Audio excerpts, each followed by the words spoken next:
Hi, everybody.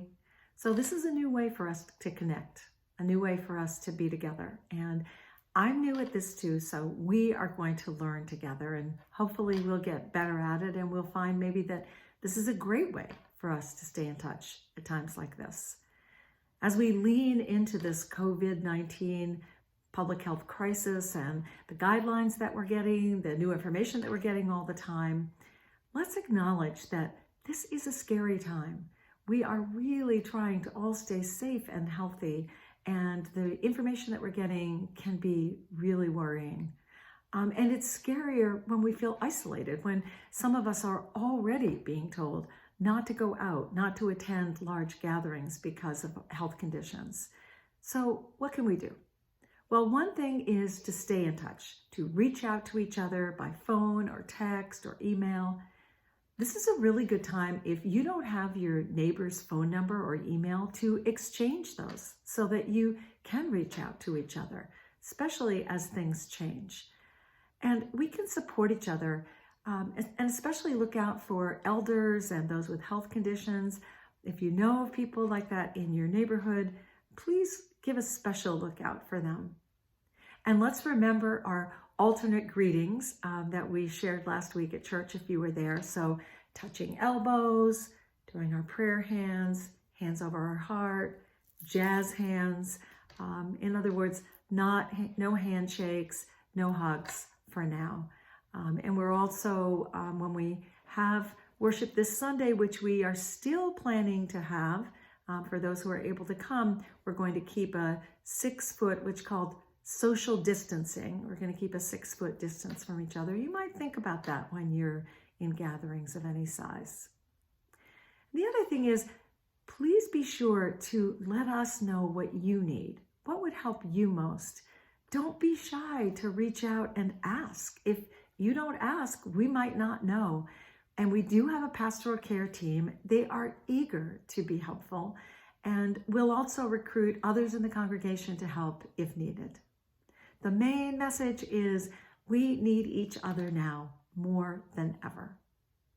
So I wanted to offer you a message today, a message of hope and solidarity. And I wanted to start with a poem by my minister friend, Reverend Teresa Soto.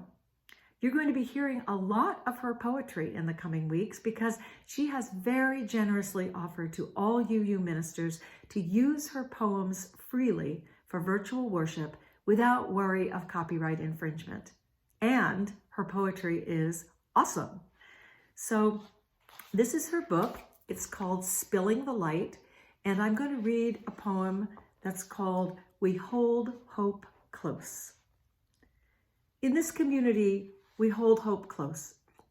We don't always know what comes next, but that cannot dissuade us. We don't always know just what to do, but that will not mean that we are lost in the wilderness. We rely on the certainty beneath the foundation of our values and ethics. We are the people who return to love like a north star and to the truth that we are greater together than we are alone. Our hope does not live in some glimmer of an indistinct future. Rather, we know the way to the world of which we dream. And by covenant and the movement forward of one right action and the next, we know that one day we will arrive at home. I love this poem because it speaks directly to us as UU people. We do hold hope close. We hold each other close. We don't always know exactly what to do, like right now, but that doesn't mean we are lost in the wilderness. When I needed to figure out what to say, what to do to support all of you and our staff as we navigate this health crisis, I did not do that alone. I reached out because, as Teresa says, we are greater together than we are alone. I love the line, our hope does not live in the glimmer of some indistinct future. We have a covenant.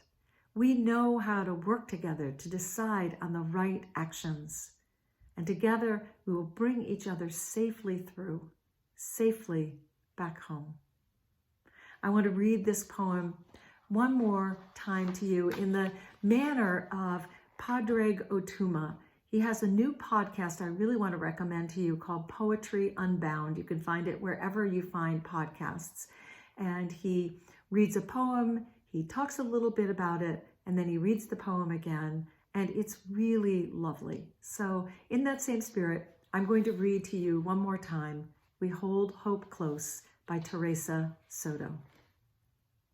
In this community, we hold hope close. We don't always know what comes next, but that cannot dissuade us. We don't always know just what to do, but that will not mean that we are lost in the wilderness. We rely on certainty beneath the foundation of our values and ethics. We are the people who return to love like a North Star and to the truth that we are greater together than we are alone. Our hope does not live in some glimmer of an indistinct future. Rather, we know the way to the world of which we dream, and by covenant and the movement forward of one right action and the next, we know that one day we will arrive at home. This is my prayer for you and for all of us today, that we stay close, that we hold hope together, that we remember what we mean to each other right now, right here. So stay in touch. Let us know how you're doing, and know that you are not alone. Amen, and blessed be.